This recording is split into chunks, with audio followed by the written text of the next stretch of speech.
I hate Togepi. And now, coming to you live from atop the Lavender Town Radio Tower, it's the one, the only, P.U.C.L Podcast.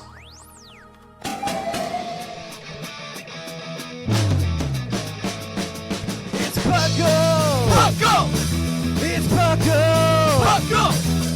Pokemon Underground Champions League, oh yeah! P.U.C.L!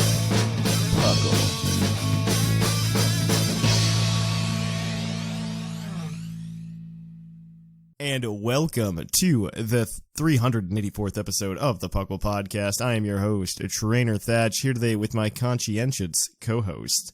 I've got the I don't know who was first. I think it's Whimsicott, the fluffiest co-host. I am the fluffiest and the oldest. I was definitely here first, before all of you in the world. And then I've got the sassiest co-host. Like, that's the answer. And I'm still here. It's sublime. And as always, welcome to the P.U.C.L Podcast. P.U.C.L, of course, standing for the Pokemon Underground Champions League, which is a nonsensical name that I came up with in 2007 because it was not a podcast and we played Pokemon in basements. And, own it. Yeah, own it. Yeah, that's what I mean. I think we were just trying to make a full world. Yeah, I'm not lying. But of course, now we are the podcast that talks everything Pokemon, from the trading card game to the video game to even video games like, I don't know. We talk everything. Pokemon Troze. There we go. There's one. And you can check us out in past episodes. If we might have talked about something that you already wanted to. If not, it requested a topic. It's fine. But we are here to bring you a fabulous show. We're going to just start off with some chit chat about how life's going. Then we're going to segue into the news, followed up by P.U.C.L's Poki Quiz, where we're going to quiz your co-host. And then we got a topic for you today. And then we're going to wrap things up with the Pokemon of the episode and the mailbag. So, yeah. How's things going for you guys? How's life, Pokemon, the universe, everything? Life is a mess, so I'm just going to talk about Pokemon. Yeah, I've been continuing incredibly my Heart Gold Nuzlocke. I never continue Nuzlockes, and I'm continuing this one. And the best part about it lately has been that I realized I hadn't gotten an Azalea Town encounter. So I went online and looked at the trees that people said were more likely to yield a Heracross. And I headbutted a tree and I got a Heracross, and now I am coming for you, Whitney. Yeah. Wait, what version is this? Heart Gold. Oh, okay, thank God. Okay, because I was going to be like, no, don't do that in Crystal. He learns, like, no fighting type moves. No. This is Heart Gold, and he's gonna learn some fighting moves. Good. Is this why you wanted Heracross as the poke of the episode? Yes. Okay, that's fair. It's a Heracross. Shamelessly. Okay, what about you, Sublime? What have you been up to? Let me tell you about, like, the craziness that has been my life recently. There was state testing in Texas this week, so that was horrible as a teacher. And then the 2 weeks before that, I'd actually been taking trips up to the Capitol as part of a fellowship for teachers I'm a part of to advocate for better policy in public education, because I'm out here saving the world one day at a time. Yeah, that's what we do here at P.U.C.L too. Yep. I save the world at my day job, and then I save podcasts at my night job, I guess. I've been, my week was awful.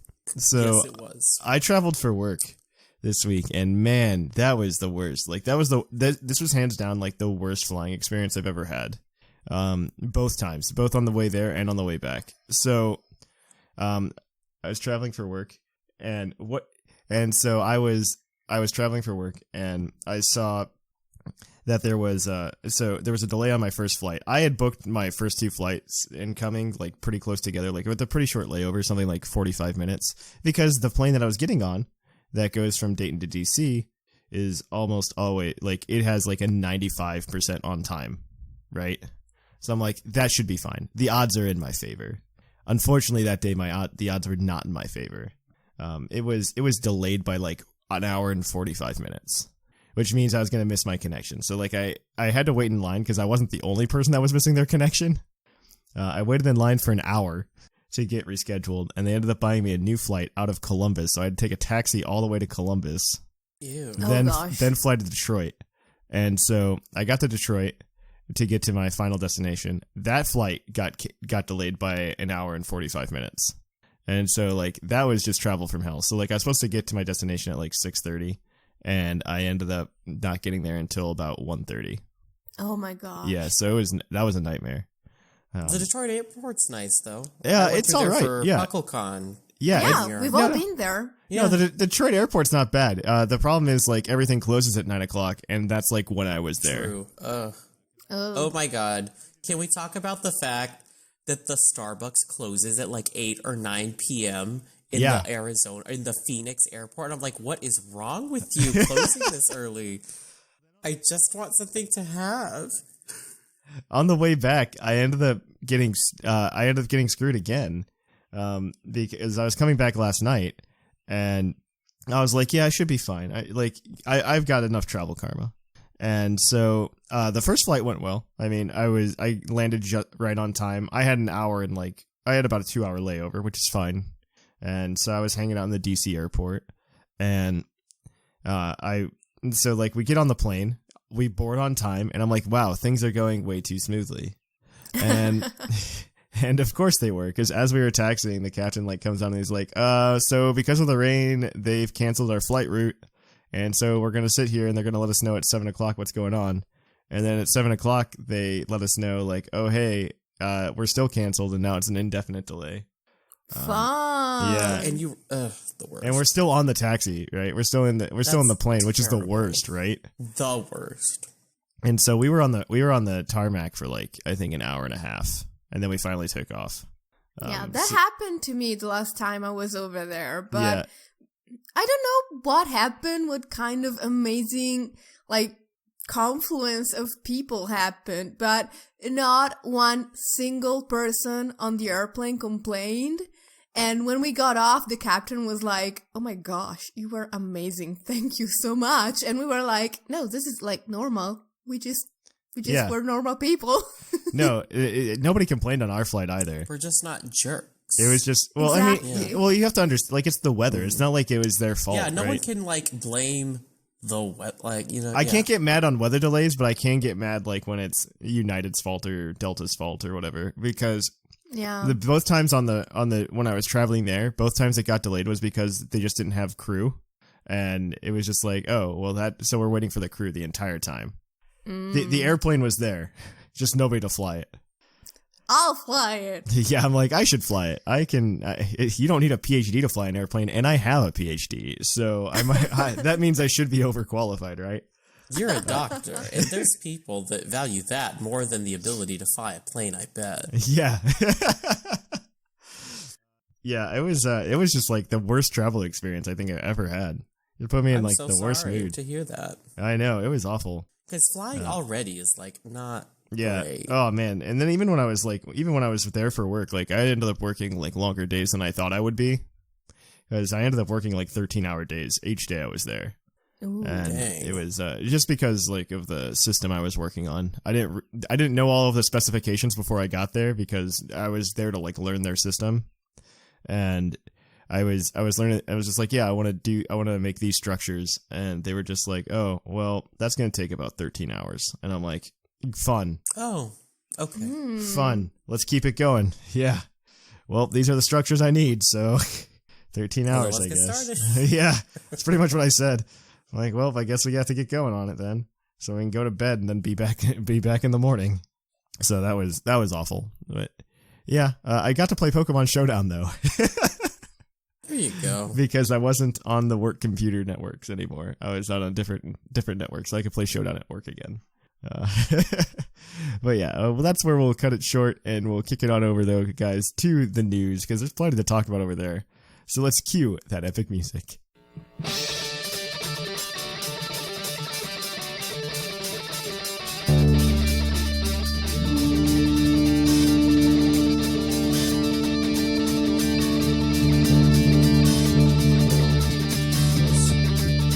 Live from the Lavender Town Radio Tower.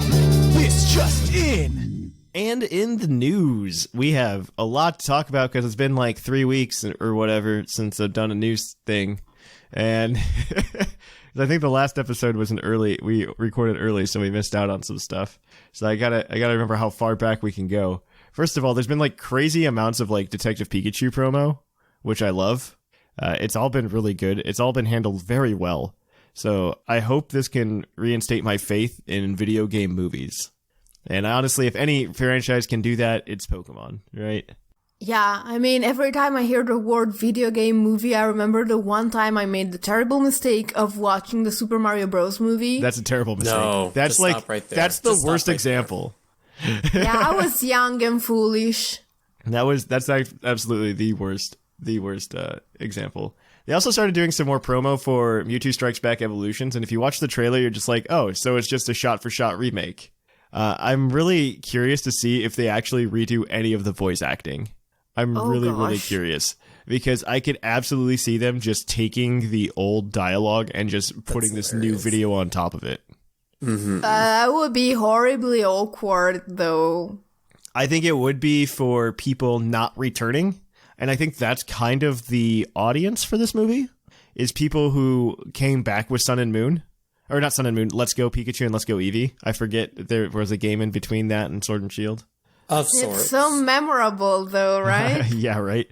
To be fair, like, I think the Pokemon streaming community is still, like, playing that one. And they're not playing Ultra Sun and Ultra Moon, which makes me sad on the inside, because then you don't get, like, awesome battles. I think the only people playing Ultra Sun and Ultra Moon are VGC players on Twitch. And us. Well, and us when I actually do it. I haven't done it in like a month and a half, but that's mostly because of the move. And then like I was gonna do it this week, but I'm like, oh wait, I'm not gonna be home this week.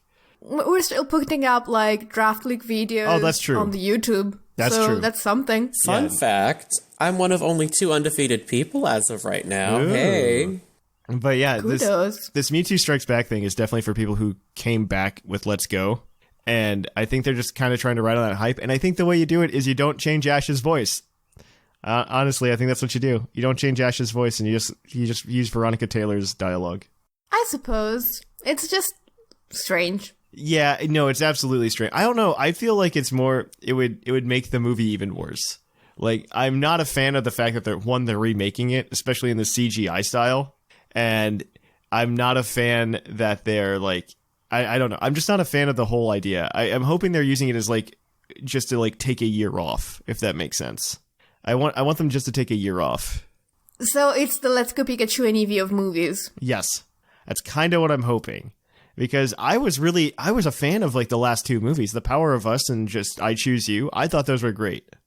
I really liked both of those. And this I just feel is like such a lazy departure from that.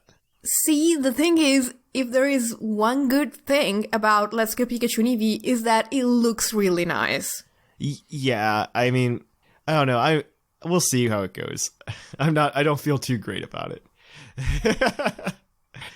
We also have a few other things going on. First of all, they announced a new Tcg set in Japan, which includes Tag Team Moltres, Articuno, and Zapdos, which is actually really cool. I'm a fan of just that card existing because it's a callback to the original like Articuno Zapdos Articuno giant promo. Card, yes. Yeah. So I'm a big fan. So kudos to them. I saw that. I just wanted to give that like an honorable mention. Let's see. There's a lot going on. Personally, the thing I find the most fascinating is this contest to name a move that is blatantly the signature move of the legendary of Sword and Shield. Okay, so one, I saw that and I wanted to talk about that today because I think that's a really meaty thing to talk about because we can break down that one little piece of information and go like 50 different ways with it. One, I think I don't want to say that it's the legendary's signature move at this point because they did do a contest like this prior. And it was for the move Draco Meteor. Yes. Which wasn't the signature move of the legendaries in Generation 4. However, or was it Generation 3? Which generation did Draco Meteor come out? I'm saying Gen 4. I want to say 4. Yeah. I want to say 4. It's either 3 or 4. Because you had Dialga and Palkia who both could use it, but it wasn't their signature move. So I could see this being the same way, and I mean, yeah, it could be that the legendary is a steel type, which, I mean, Sword and Shield doesn't seem too unlikely. Yeah, and there was like a pretty big emphasis on the Industrial Revolution aspect of Britain in the trailer, so... That's true as well. The one thing I do think is interesting, and I think if you think about it, because Pokemon's very aware of their competitive game, and I think they may have noticed that fairy types were kind of getting out of hand in Generation 7, which is true. I mean, the Tapu's kind of like really took over the they scene. decided to make 4 legendary fairy types that were all really good. Yeah, exactly. And then on top of that, you got a couple other fairy types that were good, and you got some good fairy support. And I think they saw this rise in fairy, which I think a lot of us would know, like, kind of centralizes OU as just like this fairy balance with the Tapus. And I really think that they see that and they're just like, okay, it's time to bring balance to that. And they decided steel type was the way to do that. Because if you're making a big steel type move, that if we assume it's more like Draco Meteor in that it's just a more general steel type, like mega super powerful steel type move, I think that they're kind of aware. And I think Meltan kind of also fits into that a little bit. Oh, that you could be right. You could be right. Ooh, actually, this fits Meltan really, really well because this move is kind of like mind blown, but steel type. Yeah. And so what could happen is that, like, I'm imagining Meltan as a concept close to Zygarde. Like, Melmetal is made up of a lot of tiny baby Meltons. And what happens if you use this move is that you just lose, like, half of your HP because you lose half of your body mass because you lose half of the Meltons that make up the Melmetal. Well, I wasn't thinking about it like that. I was just thinking about it as, like, here's just, like, a powerful steel type move. And the Meltan's also just another big, bulky steel type that they brought in. But the concept works really well. I think it's just really to counter fairy types. And I think this is a decent way to do it. I mean, steel types are kind of prevalent in the meta, but only because of fairy types.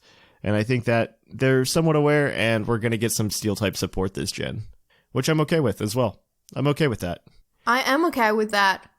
It's gonna make Volcarona even more interesting. Now just give us something to counteract Stealth Rocks, and we're good to go. No, you need that. They did. Like, Defog got such a buff. Yeah, Defog was huge for that. Remember when Defog was garbage? Yeah. I do. That's remembers. Back in Gen 4. Back in Gen 4. Yeah, well, you also need to remember, what was it?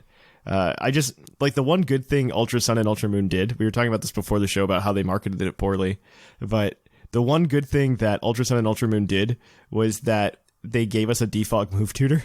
Oh, yes. Like, if they did anything, at least they did that. And then we got a lot of crazy Defog mons. Yeah, including some that I just don't know how it could possibly work, and some that it's just very awkward if you think about it, like Skuntank. I'm okay with it, though. I like it. I'm a fan. I like it, too. Not just because Whimsicott got it. And it was the original Dark Poison type. It was the original Dark Poison type before. Well, no, that's not true because it also shared it with Drapion, but they came at the same time. So it is still the original Dark Poison type. It just has to share the title. Yeah. With something people generally like more. Yes. It's not like Whimsicott being the original Grass Fairy type and then all of these queens coming in and copying our style. Mm-hmm. Other than that, I don't know if there's anything like too crazy big that we need to talk about.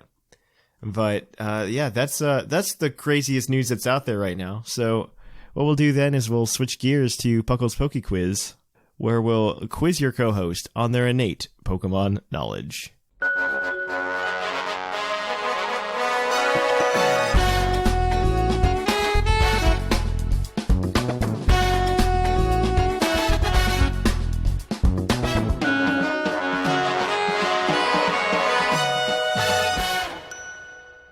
And welcome to Puckle's Poki Quiz, the part of the show where we quiz your co-host on their innate Pokemon knowledge. That means no internet, no friends, I guess, or anything. You gotta use what's in your heads. That's the point. That's the point of the game.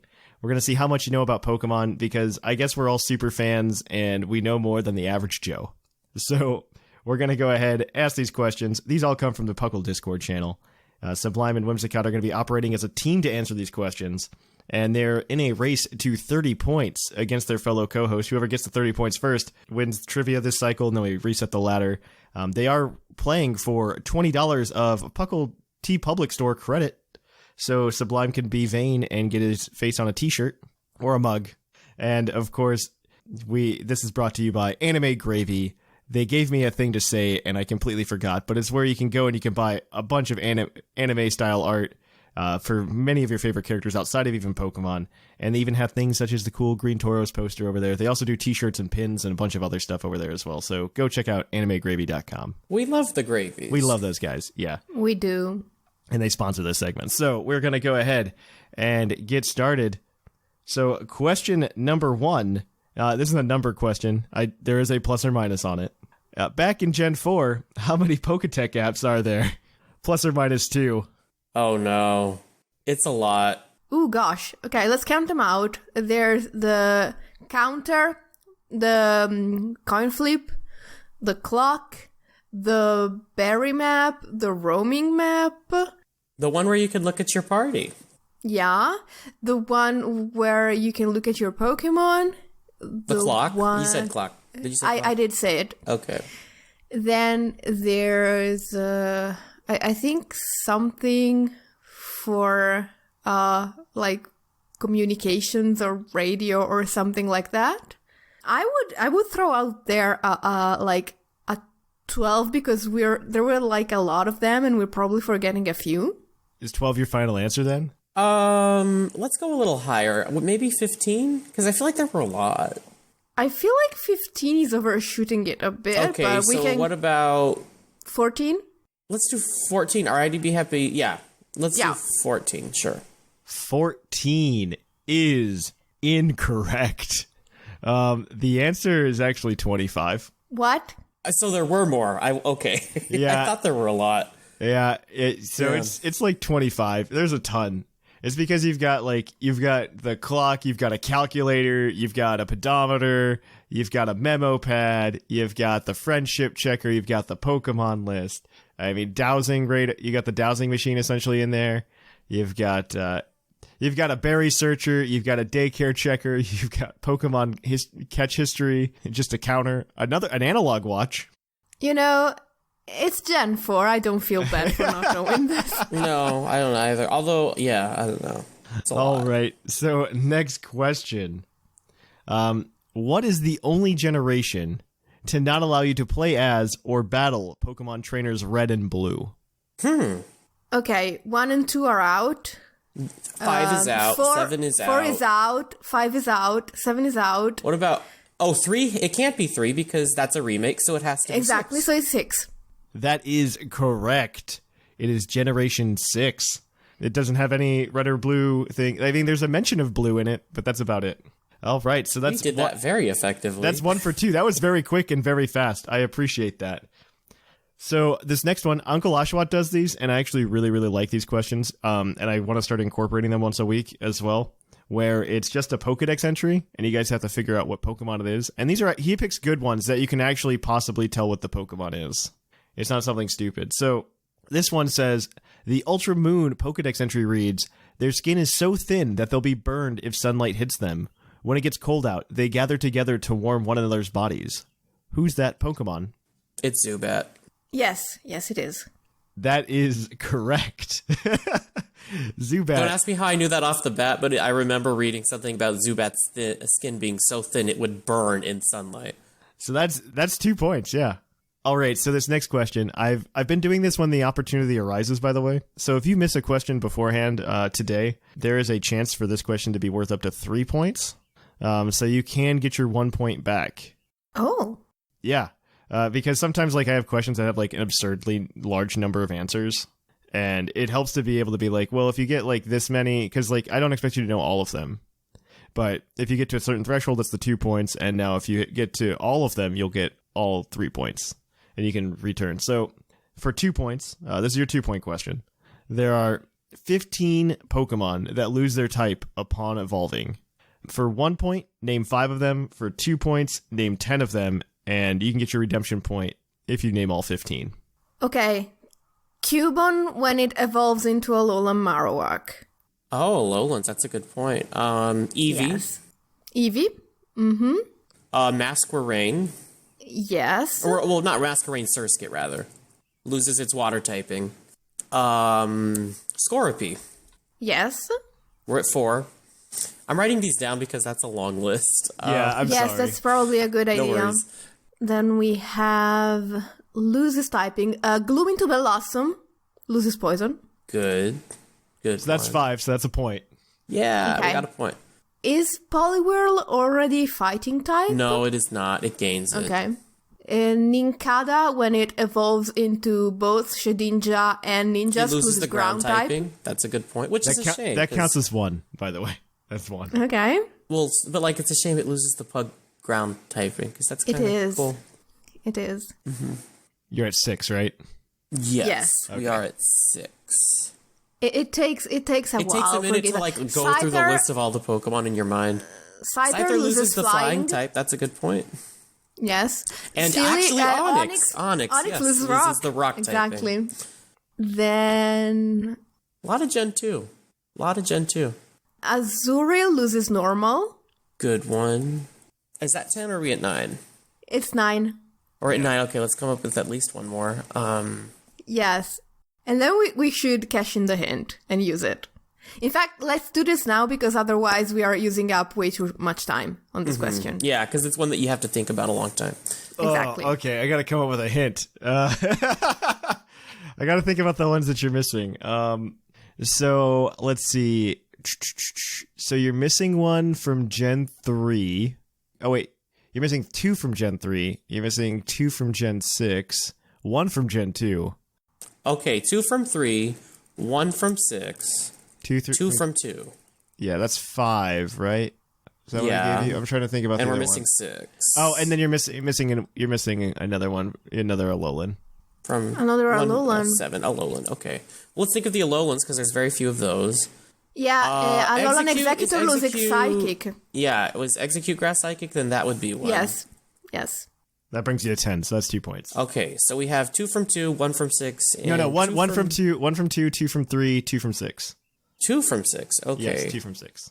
I am surprised at the 2 from Generation 6. There are so few of Same. them, you would think we would be able to... Okay, so we should be able to come up with those fairly easily then, because that's a relatively small pool of Pokemon. Oh, Fletchinder. No, wait, never mind. What's the It does lose pre-evolution? normal. It does lose Yeah, normal. what's the name of it though? It's not Fletchling. It's Fletchling. Yep. And then... You probably won't think about it, because I don't think anybody thinks about this one ever. Huh. What's the type? Well, no, that would No, that's just bug. That's probably not it. Oh, but I'm thinking about the Burmy line, but the Burmy line... That wouldn't count. And we don't have any missing from Gen 4. You're right though, because Burmy, when it evolves into Mothim, loses the secondary typing that's given by the coat. Oh, well then I missed one, so there's 16, but I'll take 15 still. Okay, so we only Wait, have Burmy doesn't get a secondary typing from the coat. It's just Wormadam? Okay. Yeah. Then you didn't miss it. Yeah. I think Trapinch is just ground, so it is. doesn't lose anything. One of the Pokemon from Gen 3, you should know, Whimsicott. You like this one. Oh gosh. It's fluffy. Yes. It's I have another one though. It's Kirlia into Gallade. No. Loses Fairy. Oh, yeah. Loses Fairy. Kirlia. Is that one of the Gen 3 ones? Mm-hmm. Okay. And Good a one. fluffy Pokemon from Gen 3 that I like, and now I feel terrible about not remembering Okay, this. let's think. What are the fluffy things of Gen 3? It's like looking at a cloud. Oh, Altaria. Right. Yeah, it loses normal. Yeah, it does. What's the pre-evolution? Swablu loses normal, you're Swablu, right. that's It's one of right. my favorites. So you're still And then- missing 2. I think you're missing the Gen One 2 from one Gen and the 2 Gen and 6 one from one. Gen 6. Gen we 6 did good. and Gen... That's and Gen... good. Did you say Gen 2? Gen 2. Yes. There's one from Gen 2 you're missing. So it's a Pokemon that loses the typing that was introduced in Gen 2, not a evolution that was Yes. introduced in Gen Yes, 2. yes, Yes. yes. Okay, so Neither of that matters, but just wanted to confirm because that helps narrow it out a bit. Yeah. None of that matters because this Pokemon's just its entire line is contained in Gen 2. Okay, that's Oh. interesting. It just that's important information. Near the end. Near the end. Oh, that's right. Pupitar loses Pupitar. ground. Yeah, that's right. And now we're just missing the Gen 6 one. The one from Gen and 6. there are only That nobody thinks about this one. I don't know how to do it without giving it away. Would the typing give it away? Yes, absolutely. It's not a form change, it's an evolution. Yes. Right? Yes. And I don't think it's the starters, because the starters start out as plain one type. Yeah. Although Rowlet, oh my gosh, Rowlet. We forgot Dartrix. Oh, I forgot Rowlet about loses that. flying. We got 15. I'll take it. 15. I'll take it because I forgot. I messed up. Thank you. But that is true. I'll take those 15. The one that you were missing from Gen 6 was Skrelp. I should have known that. I am so embarrassed. You're right. Skrelp. But yeah, there are 16. I missed Rowlet. Because I found a nice list that was up to Gen 6, and I tried to add some Gen 7 stuff. I forgot Rowlet. You are sorry, Seth correct. Philo. I failed you.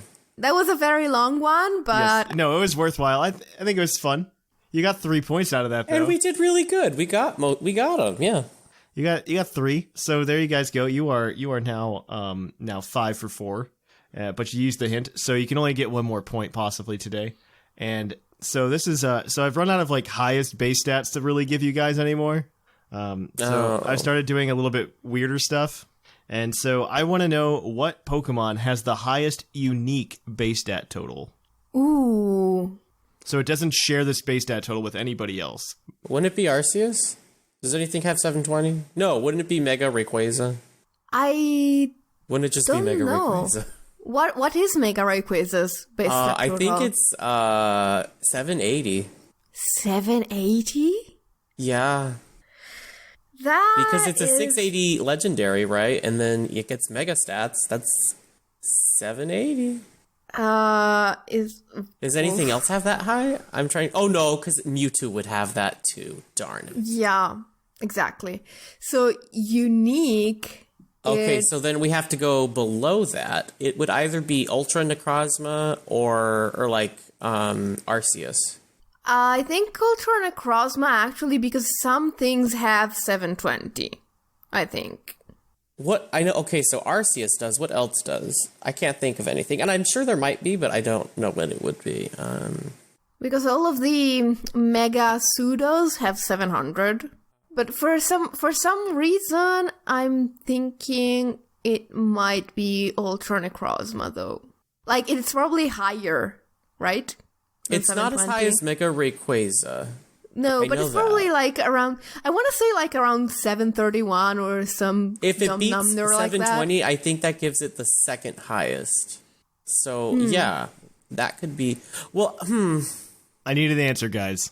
You pick Sublime. I personally think it's slightly more likely to be Ultra Necrozma. I'm slightly inclined to agree with that. Let's go with Ultra Necrozma. That is correct. It is Ultra Necrozma with a base stat total of 754.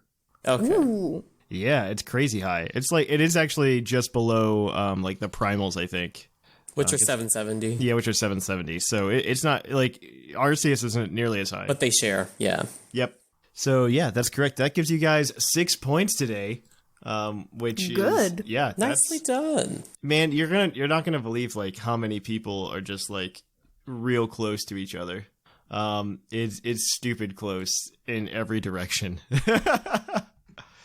So let me go ahead and format this. So tied for first place right now, we have Scrawn and Whimsicott with 28 points.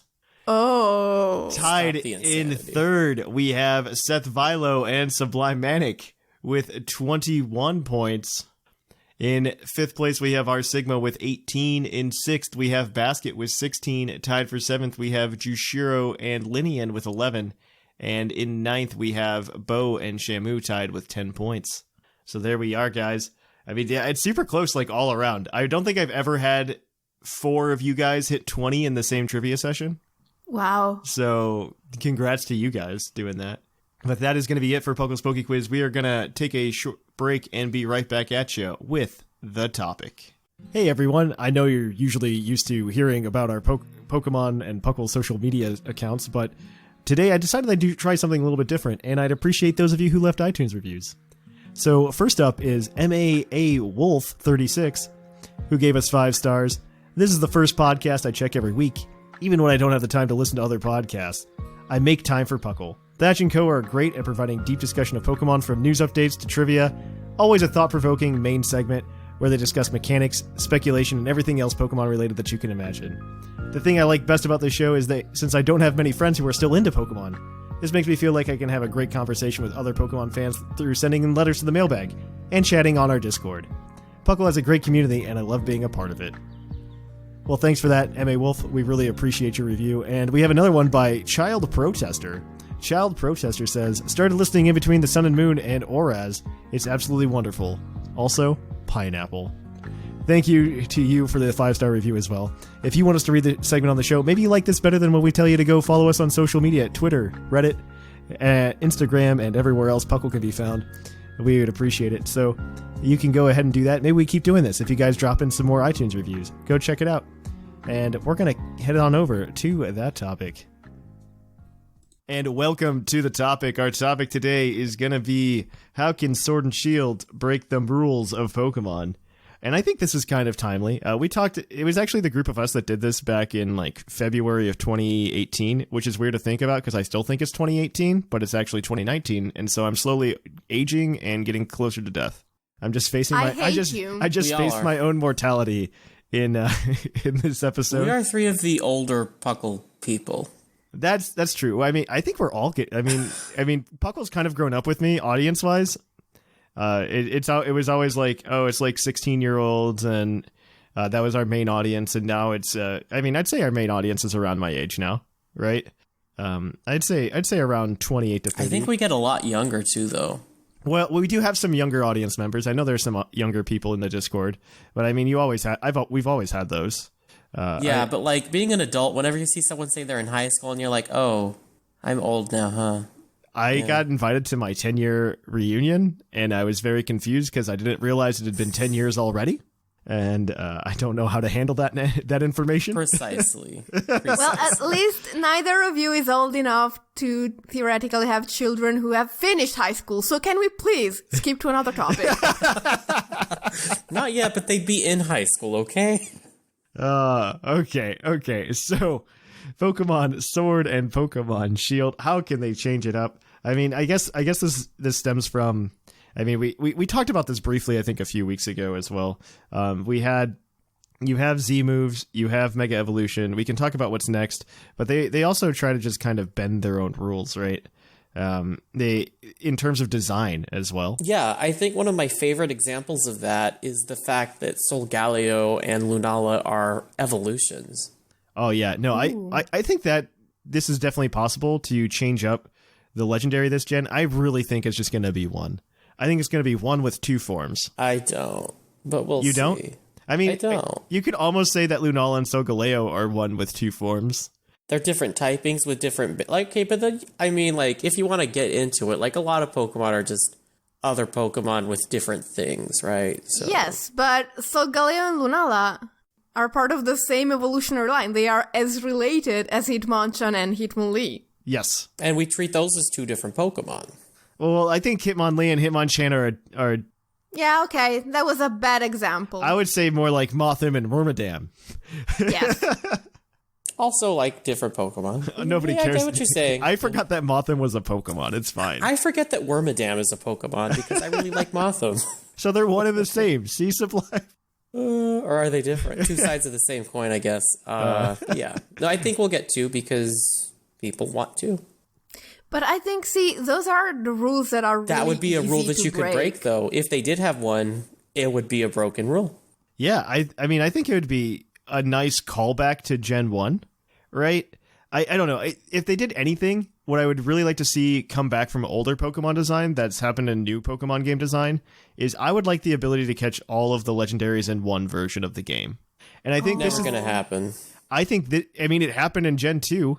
It also happened in Emerald version and Platinum, but those are different. Those are, yeah. Those are different. And I mean, I would really like the ability to do that. I think this is the time you do it as well now because Sword and Shield are no longer the $40 3DS games they once were.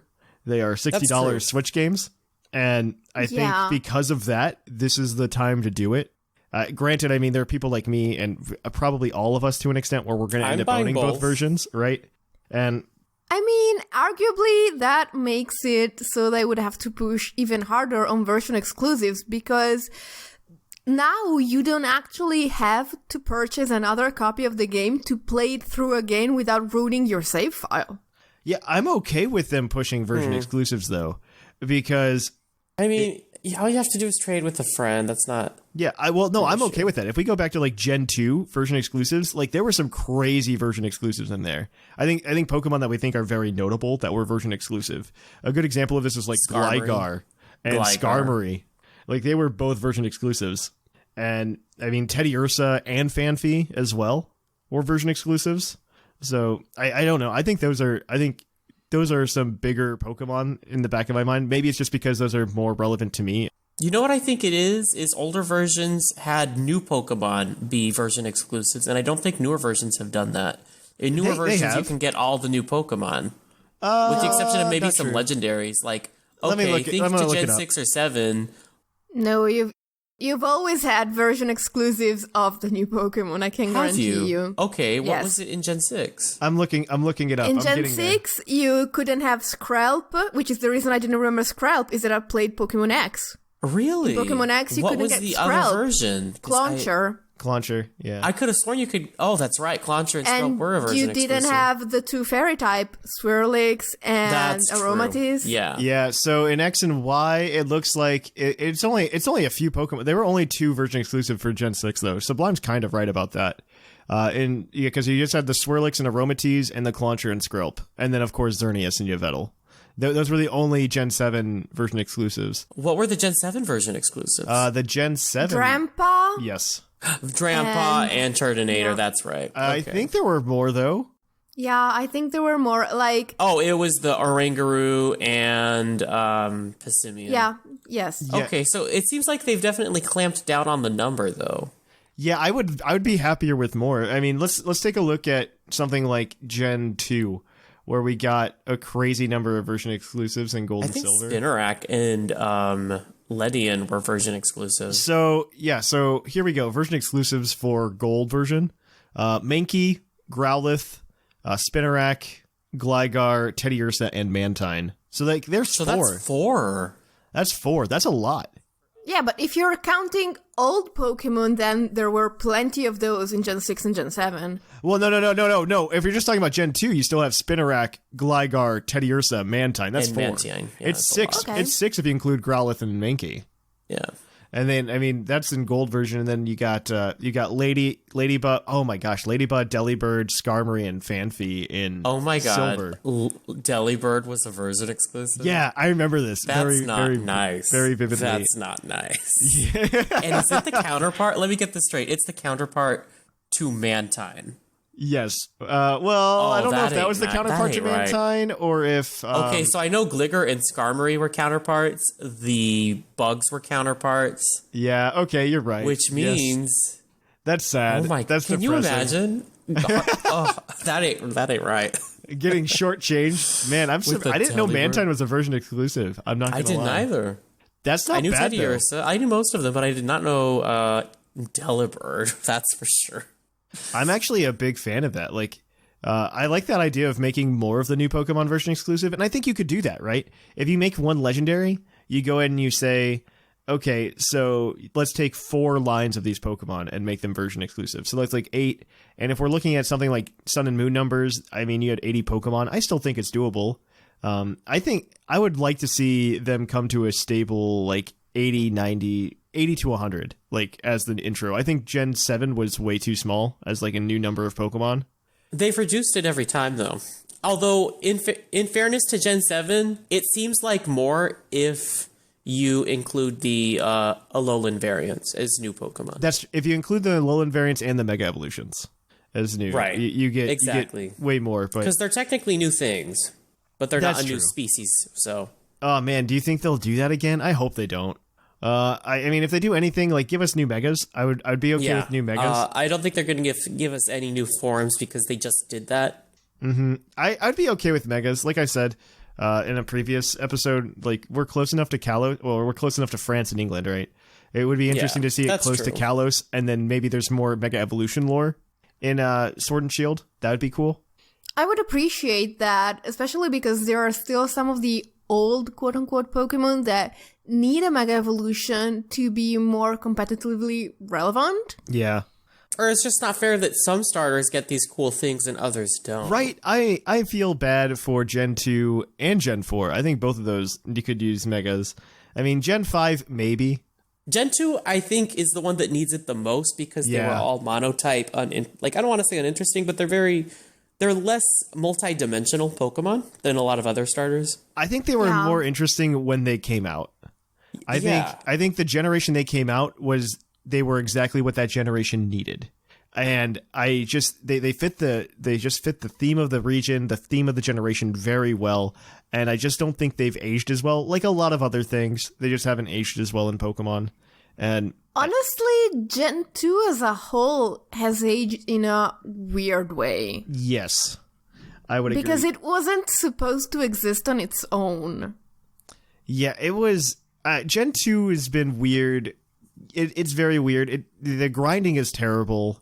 It's a lot of bad game design, and it is objectively, if you're looking at it from a game standpoint, not a Pokemon game standpoint, it's kind of a bad game. From a Pokemon standpoint, I think it's fantastic. I was more referring to the fact that the Pokemon themselves, like, I've been doing those Sporkle games where you have to, type out all the names of all the Pokemon in a generation within a certain amount of time. Mm-hmm. I've managed to get Gen 1 and Gen 2 down so far.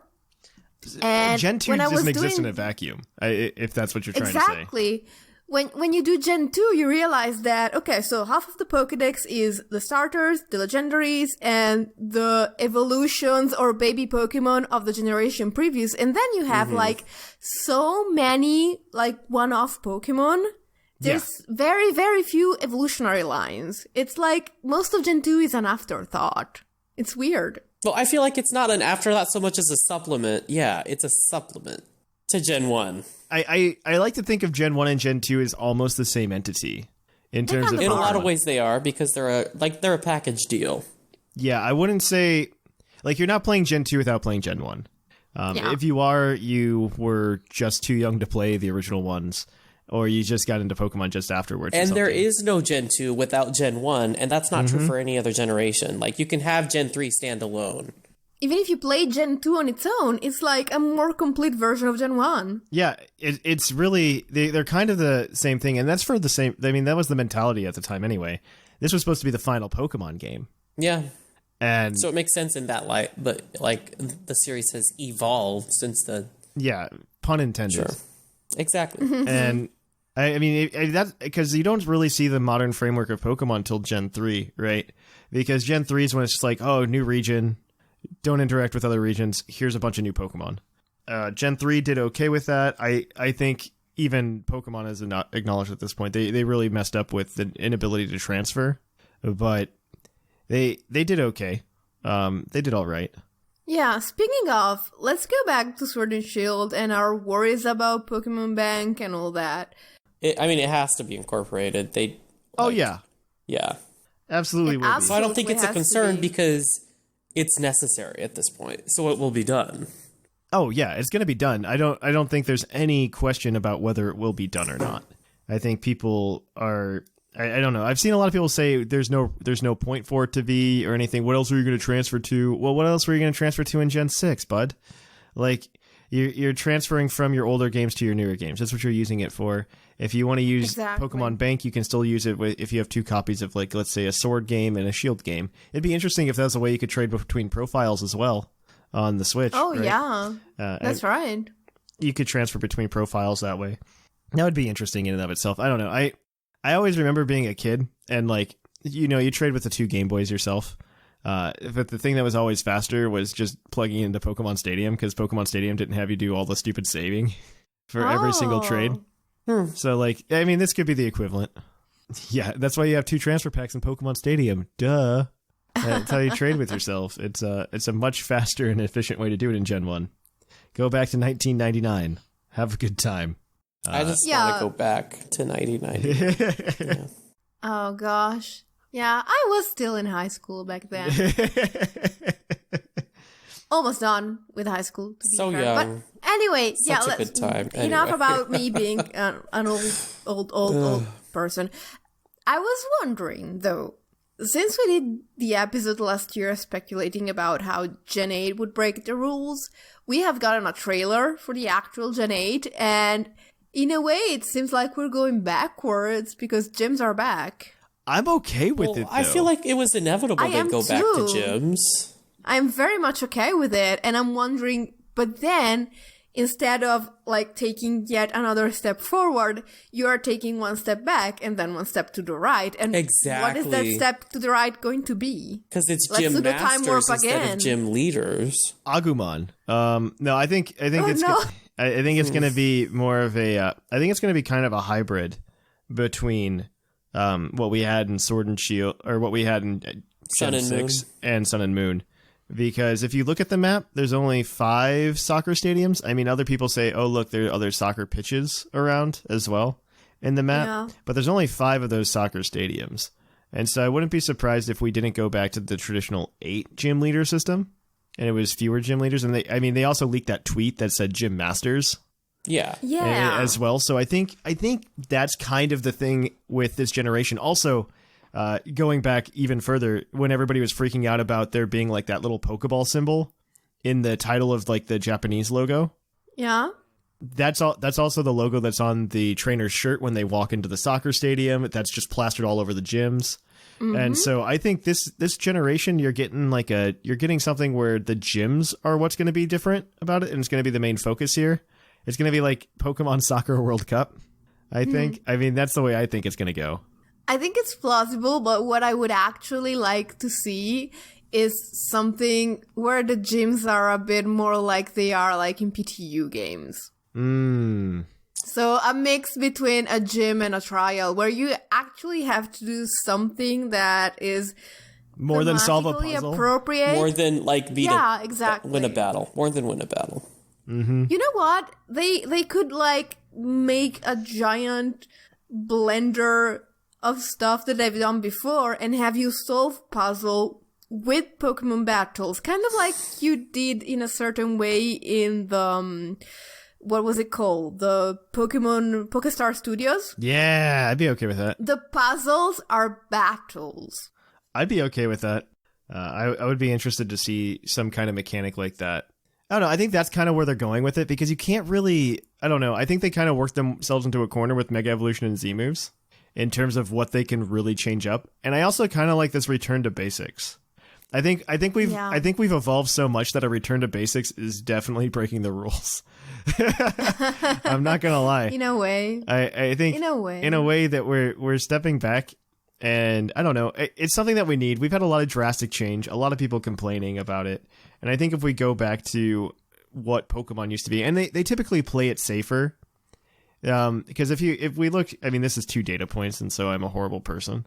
But the last 4 generations have all been you get 2 generations per console, and if you look at the first game on each of those, it's not a crazy departure from what Pokemon used to be. Like Gen 4 isn't a crazy departure of what Pokemon typically is. It's a pretty safe game, but Gen 5's a little bit riskier, right? Gen 5, you go and they try to do their soft reboot, which didn't do well at all. But gave us Snivy. And Whimsicott. Oh my gosh. Okay, fine. But then you also have something like Gen 6 was pretty safe, right? Oh, very, very I think Gen 6 was like an excellent game, though. Yeah, no, it was a very safe Pokemon game, though, I think. I mean, the Pokemon formula works. There's not really, like, the old adage, it ain't broke, why don't fix it, right? I think very much applies to the Pokemon formula. Everybody's like, well, I wanted to spice it up. And I'm just like, well, you're not getting Breath of the Wild Pokemon. It's not happening. You got Mega Evolution Pokemon, which was great. Yeah, that was a nice touch. And I think X and Y were just very safe games. And then we went to Sun and Moon, which I think drastically departed from the formula of a Pokemon game. It was. Mm-hmm. And I think Sun and Moon, I think Ultra Sun and Ultra Moon are the game we should have gotten, and they shouldn't have given us another game. Yeah, absolutely. That was just money that's laid out of our pockets. Yeah, I feel so violated. Yeah.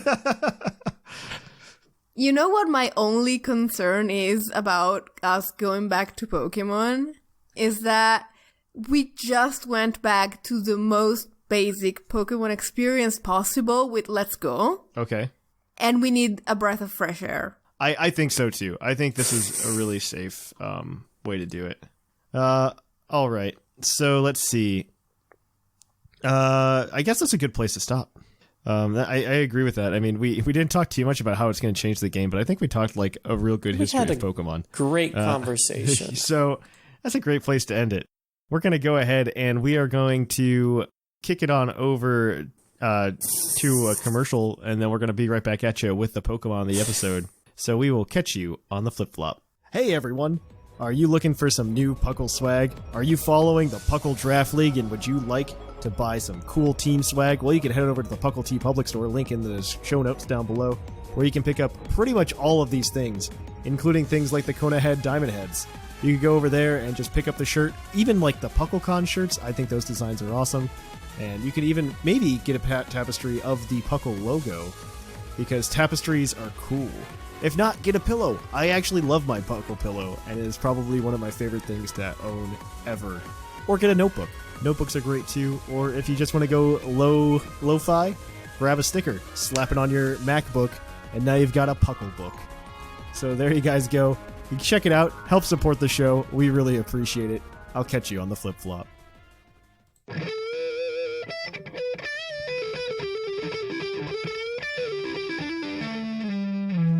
The episode. And welcome to the Pokemon of the episode. Our Pokemon of the episode this week is National Dex number 214, Heracross, the single horn Pokemon. I'll do it. You never get to do it. You get a turn. Yeah. I get a turn. Its Pokemon X entry says, this powerful Pokemon thrusts its prized horn under its enemies' bellies and then lifts and throws them. Yeah, it's a beetle. Oh, what? It's got Ultra Sun, Ultra Moon entries. I didn't even see this. This makes me really happy. It's proud of its thick horn. In Alola, its biggest rival is Vikavolt, which it's always fighting with. That's great. Oh, because they clash horns. Nice. Mm-hmm. I like that it flips things with its horn as opposed to stabbing them with it. Changing it the up. Mega Heracross gets a Pokedex entry in Ultra Sun and Ultra Moon, which I'm sure we're going to enjoy, because they're all really sad. A tremendous influx of energy builds up when Mega Evolution ends. Heracross is bothered by terrible soreness in its muscles. Why is this a thing? They made all of them really sad and depressing. I mean, that's almost like they're trying to discourage us from using Mega Evolution. I don't know. It's one of the least terrible ones. Just think about that. I think like Mega Aerodactyl says it's actively in pain or something like that. No. The worst is still Mega Glalie. Hands down. Its jaw's broken. Oh. Yeah.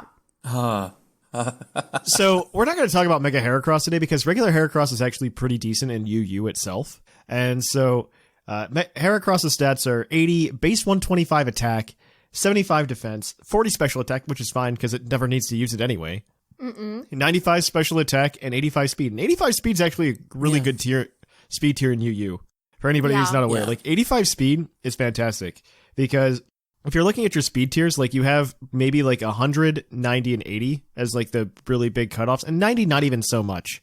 I'd say the big ones are 100 and 180, and if you're 85, you're outspeeding a lot of crazy 80s, which is really, really good for Heracross. And bug fighting is such a cool typing. Oh, I love it. A really fun type. It's such a crazy type. And it has, like, the fact that its special attack is so low. This is one of the first Pokemon I think they made that had a really optimized stat distribution, Yeah. So, we found a team today. We didn't build one, unfortunately, for you guys. We found a team online, just mostly due to the fact that I was unable to build a team this week, mostly due to these airplane flights. And so we're going to start with Heracross. Heracross, we're just kind of running the standard Heracross set. This is a Flame Orb with Guts Heracross, which is really, really interesting because you get to run Guts, you burn it, you get crazy attack stats. You hit hard. 25. You're going to hit hard. You're a Heracross. You're base 85 speed. And so what's a great way to counter that? Well, you need to really worry about its flying type weakness. And so Mega Aerodactyl kind of counteracts that. And so Mega Aerodactyl's coming in. It's got pretty much the 4 attack standard Mega Aerodactyl with Pursuit, and it can really help out with some Psychic types that are going to come for Heracross. It's going to help out with a couple other Pokemon. I mean, this was written before Gliscor was bumped up to OU, so it takes care of Gliscor as well. But I mean, it's got Ice Fang, Pursuit, Stone Edge, Earthquake. It's a Mega Aerodactyl. I don't know what else you want other than for it to not be in pain. Yeah. So now you have a Wall Breaker and a Sweeper. Yeah, you have a Wall Breaker and a Sweeper. You know what would be really good with those? A Pivot. A Pivot would be really good with those. Yeah, so you know what would be really great with these in the UU tiers? You could consider using Bronzong, which has like the best defensive typing with those abilities. Levitate, yeah, so good, right? Very defensive. Oh my gosh, it's Lets Bronzong. you set up your rocks also, you know? Mm-hmm. Bronzong's like bulky Metagross. Oh, and it's running Psywave on this team. That's fantastic. That is cray. I love it. Cray. Excuse me, if all of my English is actually borrowed from the internet, that's how I survive. Not from the internet, but from like the early 2000s. It's fine. Yeah, okay, well maybe it just like takes a while to transfer, you know? No, it's just that once it's out there forever, and I never know. It's not dated, that's true. That's a good point. Exactly. Yeah, so also, once we have a pivot, you're going to want, with this team in particular, because your two big offensive threats don't like hazards, so it'd be good to get something that gets rid of hazards. Enter Tentacruel, who can spin, but also set up Toxic Spikes, which both the Heracross and the Mega Aerodactyl are going to really appreciate as well. Man, I love Tentacruel, by the way. Base 95 speed. It's so fast. Isn't it 100? How is it so fast? I thought it was 100. No, it's 95. Really? I think it's 95. No, it's 100. It's 100? I was wrong. I think it's 100. Yeah. Okay, you can tell me that I'm wrong, that I forgot one number wrong. for one You of forgot a 800 number. and some creatures. That's fine. There you go. I don't take that personally. I won't take that to my ego. But if someone on the other side is gonna Toxic Spike you, you're gonna need a Cleric. And the best Cleric in UU is probably Sylveon. It's a classic Wish, Protect, Healable Cleric with Hyper Voice because, yeah, I'm a doctor, but I can also kick your rear with Hyper Voice. And the best and most iconic duo of that one Gen 6 promo art is completed by Hydreigon, because sometimes you just need someone to clean up after you, and your two main hitters are physical attackers. So just a nice classic Choice Scarf Hydreigon is gonna complement them really well. It has U-turn, that's very important. You don't wanna get stuck in with your Choice Scarf on a bad matchup or something. And you know, just Dracometeor, Dracometeor, Dark Pulse, Fire Blast. That's all the coverage you need. What more do you want? Exactly. Oh no, it's fantastic. I absolutely love it. This team is just fantastic though. I haven't played around with it a lot. The guy who built the team said that there are a lot of threats. He's worried about Magneton. Crawdaunt is apparently something that can really dig in to the team, and I think that's just true of Crawdaunt in general. Is that going to happen? The only thing that stops Crawdaunt is that its only speed is in Aquajet, essentially. Yes, but that's still scary because it's still a Crawdaunt. What do you switch into the Aquajet on this team? Yeah. On this team, if you're going to switch into Aquajet, oh man, I think you would just go into Tentacruel. I think Tentacruel could take an Aquajet pretty well. Yeah, but keep in mind, it has limited recovery, so you gotta... Yeah, you just have to be careful with that. But, I mean, if you have a choice band Crawdaunt or something, I think you'd be okay. And, yeah, I mean, that's what you kind of really have to do. You have to make some sick predicts there, bro. Exactly, because the problem is, A, you have to make sure it's choiced, and B, you have to actually know that the actor is coming for sure, or know that it has already used Aquajet, because if it starts knocking things off, everything is going to die. The Crawdaunt is scurry. Yeah. For this team, I think. Yeah, Crawdaunt's really scary for this. But other than that, I think. But yeah, that's this team. If you want a shiny purple Heracross, you can go to patreon.com/PucklePodcast. Patrons get that. We also do give away the regular version to everybody else as well, though. It has one of the coolest shinies. It's purple. I don't know if it's that cool. It's a beautiful fuchsia color. A lot of them are it's almost this, or it's an ugly color. It has cool color. It's a pretty color, and it's distinct. Get it, Heracross. I absolutely adore Heracross's shiny. Same. And I think there's actually, can we go back to competitive a moment? Because my actual favorite Heracross set deserves an honorable mention. Okay. It's Moxie Scarf. It does. That's all you need to know. Yeah. Oh, all right.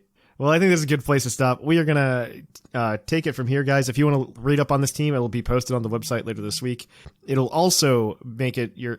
you can also, like I said, get the Heracross itself. We'll be doing the giveaway on Tuesday through Thursday. So be sure to watch out on our socials for that. But we are going to kick it on over, guys, to the mailbag.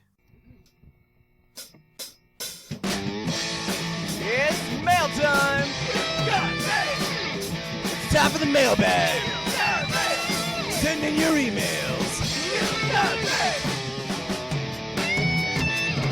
And welcome to the mailbag. The mailbag, as always, is brought to you by Green Toros, the energy drink that gives you hooves. Hooves. That was the perfect explanation. Where's the cut? But as always, I can't do the thing I usually do because I'm in a different room, so I thought I'd change it. But it kind of matched my melancholy tone, which was fantastic. But then we'll go ahead and give the Green Taurus badge to anybody if we remember. That's just been my new thing. If we remember, we'll get there.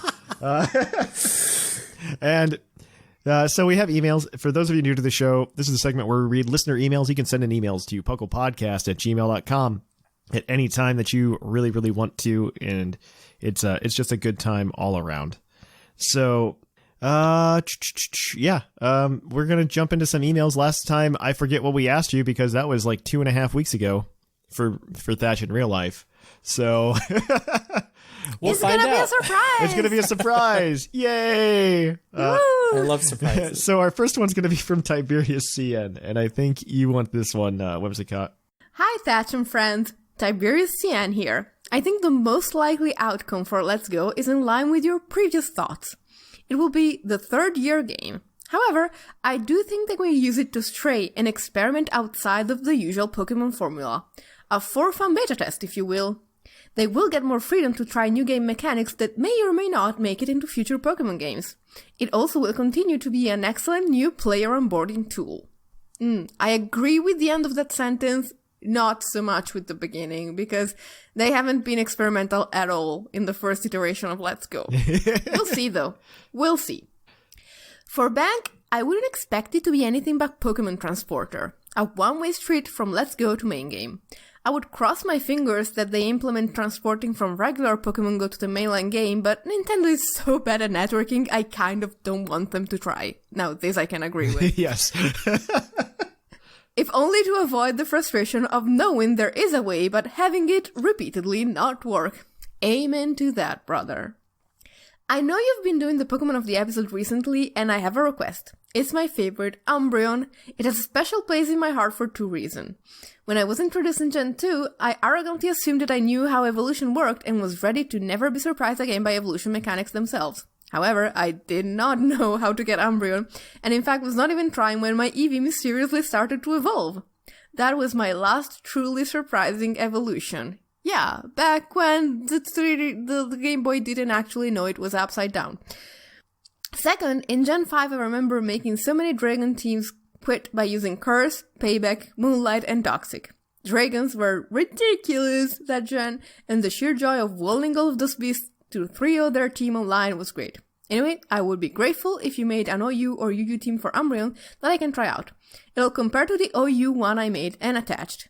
So that is definitely for next week, and I'm sure Seth will love making a stall team out of Umbreon. Seth might. Thatch will not. But it's gonna have to be RU. No. Yeah, probably. We want Umbreon to shine. So, my question to the hosts was, what was the last Pokemon evolution that truly surprised or delighted them? Love the podcast, keep up the good work, sincerely, Tiberius CN. That is a good question. I actually have an answer, a really good answer. Oh, let's hear it. So, the last time this actually happened, because it was before, honestly, it had to happen before the podcast, right? Yeah. Because that's when I started paying attention to all the leaks and everything, and you saw all the Pokemon. There's no surprises anymore. There were no surprises anymore because I was following the Japanese releases and we got all the Pokemon, right?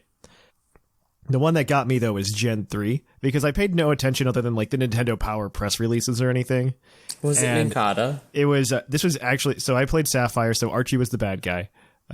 So I just finished battling Archie at the top of Mount Mordor. Is that the one? in Lava Ridge? No, near Lava Mordor Ridge? is Gen 2. Mount Mordor is Gen 2. So whatever mountain that one is. That one. And in Gen 3, I've just finished battling Archie. All of my stuff leveled up, and like I had a simultaneous like 3 Pokemon evolution because I hadn't followed anything, and so like I got Makuhita into Hariyama, I got like Shroomish into Breloom, and I think I got something else. I forget what it was. Wow. And like it all happened at once, and it was just like, oh, this is really awesome to like see this happen. And I don't know, it was just really cool. It was like one of those moments that stuck with me. Wow. My answer is surprisingly recent because when Gen 6 was being announced, I watched the official stuff, but I didn't watch the leaks.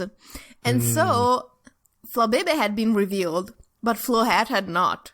No. And when my Flabebe evolved into Floette, I was like delighted. I adore Floette's design. I had the blue one, of course. I had to have the blue one.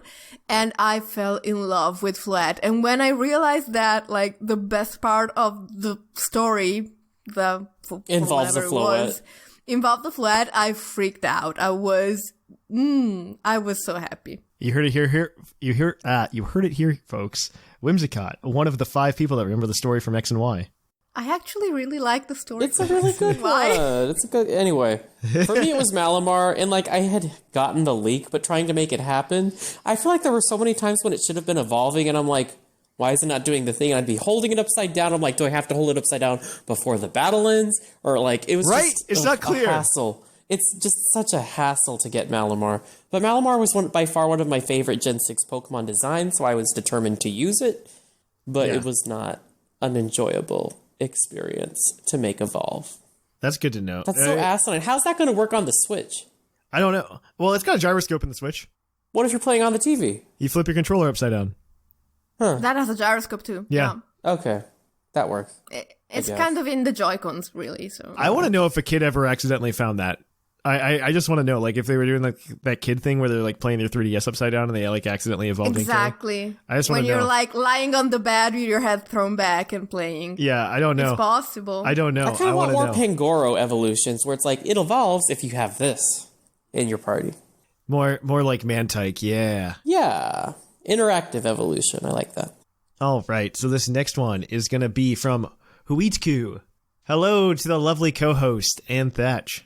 With the words transfer and Pokebank, I always end up hearing the terrifying echo of, please understand, in the back of my head. Oh, what a fiasco it was when Pokemon Bank was first being released. And what a heartbreak when I couldn't transfer all of my clear throat, legit Pokemon to X and Y. No one cares. Just kidding. But overall, it was a revolutionary step for Pokemon games, and the Luxury Ball Celebi was a nice touch. I think he means Cherish Ball, because I don't think it was in a Luxury Ball. Yeah. When it comes to the Let's Go games, I can see those games not getting a transfer option at all, and only having a connection with Pokemon Go and keeping that branch of the franchise separate from the main games. That's right, Let's Go is not a main game. Why? Not sure, but I can definitely see that happening. No, it's gonna happen. I'm sorry, buddy. It's gonna happen. For Pokemon Fish and Chips, I think we'll be able to connect the current Pokemon bank through the server and be able to transfer all the Pokemon one way to the new bank without the ability to transfer them back. I also don't think the Switch will have any connectivity to the 3DS, because it would have been announced with the announcement of the Switch shortly after. No, it wouldn't have. They never announced like the 3DS compatibility with the Wii U, which definitely existed. Also, instead of Mew and Celebi, I think this time Jirachi could use some love and be the new gift Pokemon. That'd be cool. I don't know. I mean, any gift Pokemon would be nice. Yeah, I never say no to a free mythical. Speaking of not being able to transfer things back, am I the only one who's annoyed at not being able to move unaltered Pokemon who are originally from Gen 6 between Gen 6 and Gen 7? I think with the current... that's me. I think with the current technology, the game/bank should be able to distinguish if a Pokemon has been altered and couldn't come back to its original Gen 6 home. I'm just a little salty, I guess. My question to you guys is, do you think the Let's Go games and the main series games should or should not be able to transfer between each other? Please understand. Huitku. All right, and we've got one more from Mido. Aren't we going to answer? What was the question? I didn't pay attention. Should they be able to transfer from Let's Go to their regular game? I mean, it's not a question of, should they, but they're going to. Like, I don't even know if it's a question. It's going to happen, right? Okay, so here's the interesting thing. If they do have that, that technically means you could transfer something from your phone to Let's Go to your main game, which I Yes. think is an interesting way of looking at it. I would like it. I wouldn't be incredibly surprised either if there was a way to transfer from your phone to Sword and Shield. Like, I just wouldn't be surprised at this point. I think you're more likely to see it be like it is now, and it's going to just be like a middleman of Let's Go, which is fine as well. That's fine. Yeah. I think I see Let's Go. I mean, they're going to transfer Let's Go, and the reasoning behind it is little Timmy is going to want his super awesome Blastoise from Let's Go. Yeah. Right? It's a shame Blastoise isn't awesome in Yeah. Go. He's gonna want his super awesome Blastoise / Charizard / Venusaur / whatever from Let's Go. And if you're gonna use Let's Go as the game, like the gateway drug, right? If you're gonna use it as the gateway drug, you need to have a way for people to be able to keep enjoying that experience and have something a little bit more familiar, right? Yeah, it can't be Gen it. 3 the Redux. Yeah, so that's why you do it. You don't. They're gonna connect Let's Go, and I think it's gonna be more of a transfer than an actual like it's compatible with Pokebank. I think it's gonna be more of a direct transfer. Yeah. Because if you transfer it and transfer it back, the candy values are gone and it's a whole mess. Yes, so no. exactly. So just throwing that out there. Hopefully that answers the question. But now we can read the one from Mido. On to the last one. To Thatch and his armed and dangerous sleeper agents. Working night shifts alone can be fairly maddening, so it's always nice my Crobat, Cross, is nocturnal. We spend the night working away until we're both fairly knackered by morning. Yesterday morning was especially true, since Cross fell asleep whilst still flying. When will Game Freak add sleeping animations? The games are fully 3D now and have been for some time. They sorted models out for 6 gens for X and Y. For Sword and Shield, it'd be nice to have some more battle animations. Sleeping animations. I mean, they sell enough sleeping Pokemon merch. And I don't know, maybe turning animations. That rotation slide is off-putting. As I try to lasso my sleeping Crobat down from the rafters, my question this week is, what ways would you like to see Pokemon in Gen 8 be given personality and life, either through animations, lore, or any gameplay function? One idea is perhaps giving base expressions for Pokemon with different personalities. A brash Kecleon could look angry all the time. Maybe a giveaway for competitive builds, but I've always felt immersion was more important.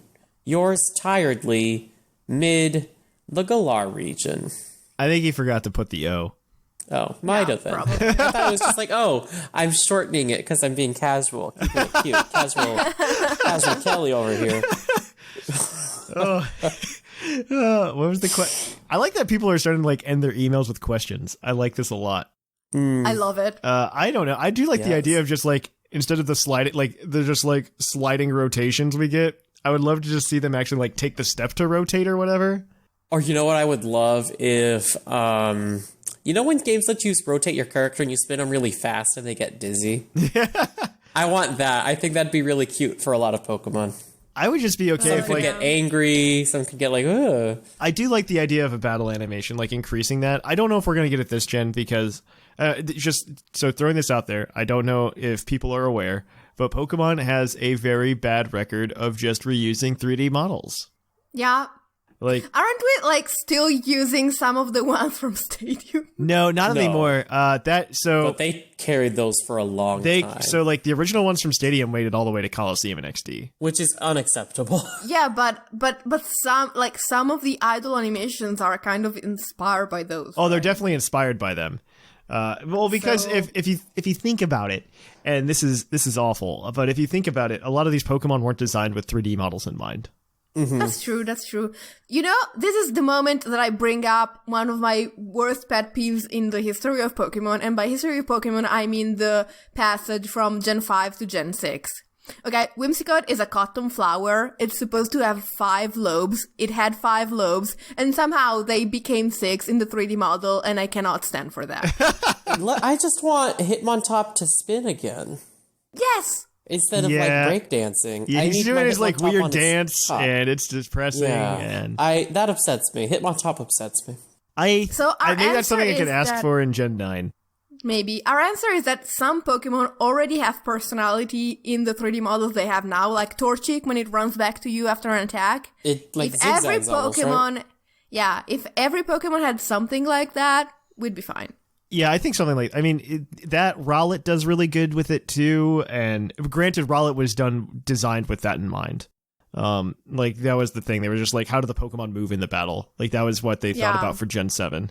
And that, so, I mean, you have to sit there and you have to retcon like 600 some Pokemon. But I think it's still doable. I mean, I would love to have some kind of personality like that though. But yeah, that's it for the emails. If you guys want to send an email in next week to pucklepodcast@gmail.com, let us know if you are okay with going back to basics in Sword and Shield, or would you like to see them try to push something new, like Pokemon Breath of the Wild? Let us know, pucklepodcast@gmail.com. But if you want to catch up on more Puckley goodness, always check out Puckle Plus, where we've got a good number of shows over there for you guys to catch on Thursdays. In addition to the Monday show, it's amazing. Go do it if you want more Puckle in your life. Best place to go for it. In addition to that, let's see, what am I thinking of? You can always follow us on social media at Twitter, Facebook, Reddit, wherever social media is sold. Instagram, that's the other one. That's the one we've been pushing lately. Of course, if you want, you can go to our twitch.tv/thepucklepodcast to catch us doing some crazy streaming stuff. I'm hoping to get back to it this week. I really want to just get into some battles with you guys and just have some fun and just talk and hang out. It's always one of my favorite things to do. And then, of course, let's see. So we did Twitch.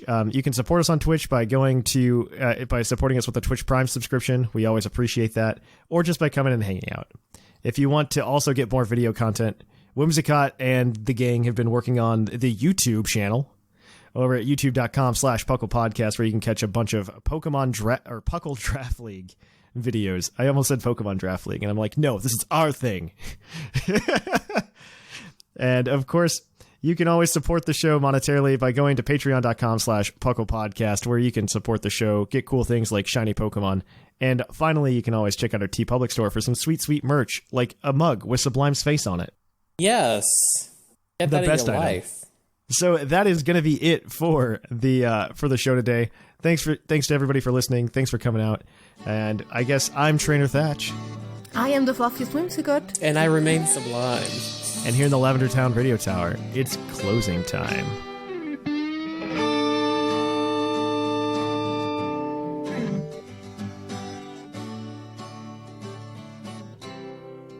It's closing time in Lavender Town.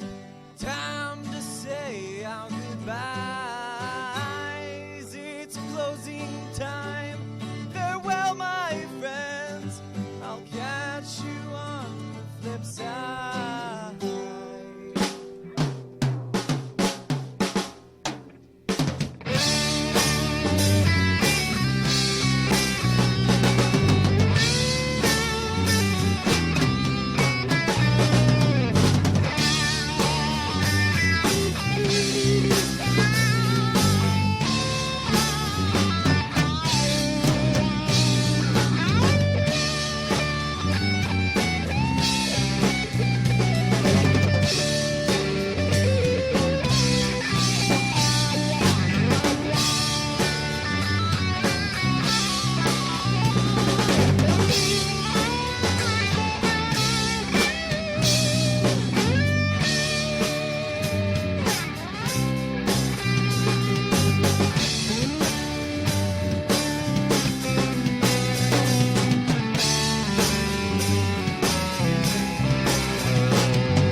As always, we'd like to thank our patrons here at Puckle.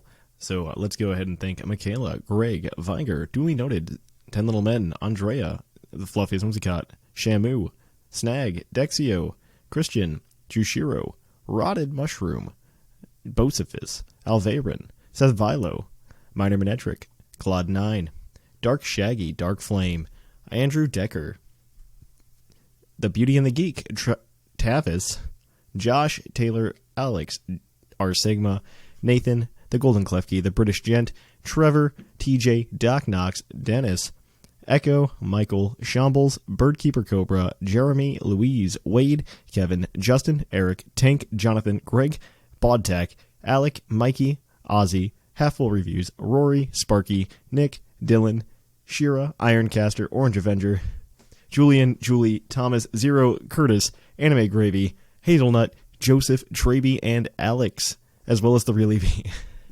Oh, that's a lot of people. Keep on growing, guys. We've seen a lot of growth recently, and I really appreciate it. We will be doing another live show here in the near future, so keep your ears open for that. I guess I will catch the rest of you on the flip-flop.